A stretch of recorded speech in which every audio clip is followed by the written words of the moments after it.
Kakaknya cantik banget. Spill skincare-nya dong. Aku cuma suntik putih sih seminggu sekali. Oh, selain itu nggak ada ya? Nggak ada lagi, cuma suntik putih aja. Aduh, putih banget, Kak.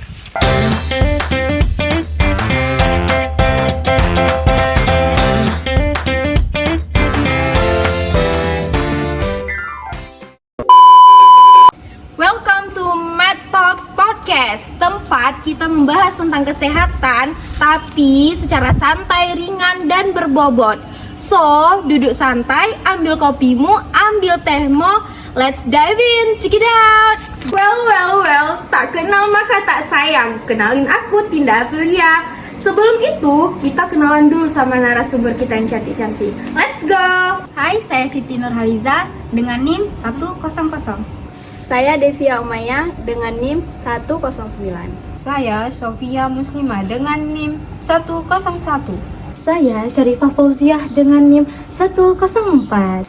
Saya Suci Maulidia dengan NIM 102. Halo, perkenalkan nama saya Tengku Alarita dengan NIM 106. Saya Tessa Andriani dengan NIM 105. Saya Cut Auliana Putri Latifah dengan NIM 108. Saya Syafika Nisa dengan NIM 103. Jadi hari ini kita bakalan bahas kasus yang lagi viral. Ada cewek dari Jombang yang sering banget suntik putih, tapi ujung-ujungnya malah kena autoimun.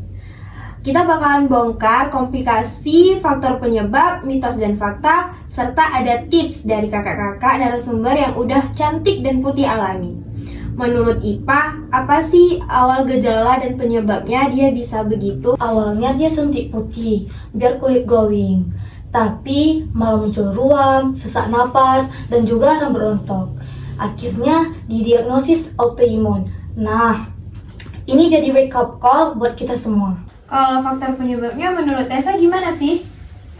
Suntik putih itu biasanya mengandung glutathione, vitamin C dosis tinggi, bahkan kolagen. Kalau dipakai berlebihan, bisa ganggu sistem imun, hormon, bahkan metabolisme tubuh. Jadi itu yang bisa membuat tubuh tidak seimbang metabolismenya, dan bisa membuat akumulasi tubuh itu tidak bagus. Makanya suntik putih itu bisa menyebabkan imun.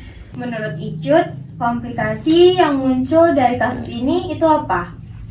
Komplikasi yang bisa muncul banyak, dari gangguan hati, ginjal, ketidakseimbangan elektrolit, sampai gangguan gas darah kayak asidosis.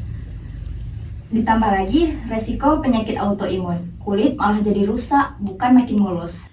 Kalau dari sisi Kak Dep gimana? Dari sisi hormon alias endokrin, tubuh bisa stres. Hormon kortisol, tiroid, dan juga insulin akan kacau. Kalau udah gini, bukan cuma kulit, tetapi seluruh sistem metabolisme tubuh akan kena imbasnya. Setuju. Kalau menurut aku nih ya, vitamin C dosis tinggi bisa nurunin kadar kalium dan natrium.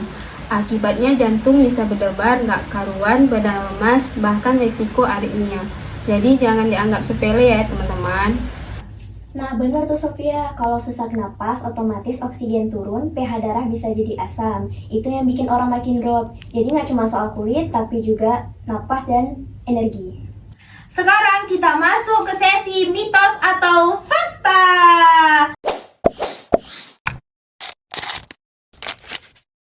Menurut Kak Alia, mitos apa fakta sih kalau suntik putih itu bisa buat kulit jadi putih alami?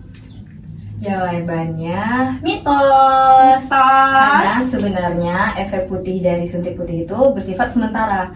Nah, kalau sementara kan otomatis kita pakai terus ya kan. Kalau kita pakai terus itu bisa jadi overdosis. Nah, itu yang bikin jadi nggak alami teman-teman. Jadi itu sebenarnya ya teman-teman. Itu mitos. Mitos. Kalau menurut fakta sosial yang sedang beredar di wanita Indonesia sekarang itu gimana? Jujur, kebanyakan cewek-cewek Indonesia mengikuti standar kecantikan seperti putih sama dengan cantik. Padahal kulit wanita Indonesia itu cantik-cantik seperti tan skin, cool tone, warm. Terus gara-gara mengikuti tren, jadinya korbanin kesehatan gitu. Iya sih, betul. Kalau menurut Kak Liza nih, yang cantik dan putihnya udah alami, gimana sih tipsnya? Kalau dari aku nih ya, kalau kita mau melakukan perawatan tuh kita sebaiknya konsultasi dulu ke dokter. Habis itu kita jangan mudah terpengaruh dengan tren instan. Nah, setelah itu kita bisa melakukan perawatan dari dalam dulu. Kayak misalnya kita itu harus cukup tidur, makanan yang bergizi, banyak minum air putih, sama jangan lupa pakai sunscreen. Itu aja sih tips dari aku. Kalau sunscreennya apa nih? Kalau aku ya pakai sunscreen Azarin. Pakainya tuh dua ruas jari. Oke. Jadi guys, suntik putih itu bisa bikin glowing instan. Tapi resikonya panjang banget. Ingat, hormon, elektrolit, gas darah itu vital buat hidup kita. Jangan tukar kesehatan demi standar kecantikan. Dengar ya. So, ini closing dari video podcast kita. Thanks for listening us. Stay healthy ya teman-teman. And see you the next video. Bye-bye.